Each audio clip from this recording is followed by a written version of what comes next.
ప్రపంచంలో స్త్రీల ఓటింగ్ శాతం అధికంగా ఉన్న దేశం భారతదేశం.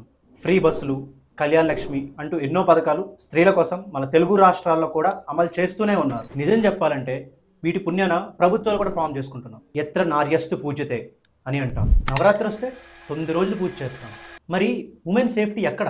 60 ఏళ్ల ముసలావు నుంచి 6 నెలల పసిపాప వరకు మనం ఎవరిని వదిలిపెట్టాం? ఎస్ఎస్సి చదివే అమ్మాయి నుంచి పాఠాలు చెప్పే ప్రొఫెసర్ వరకు మనం ఎవరిని బతకనిచ్చాం? కొన్నిసార్లు టీచర్ కీచుకుడు అయితే, కొన్నిసార్లు తాతే కూతవుతున్నాడు.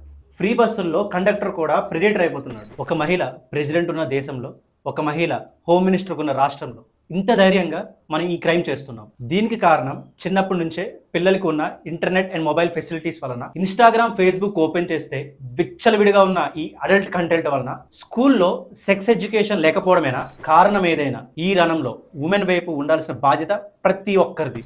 We are living in a society surrounded by monsters. In shame, signing of.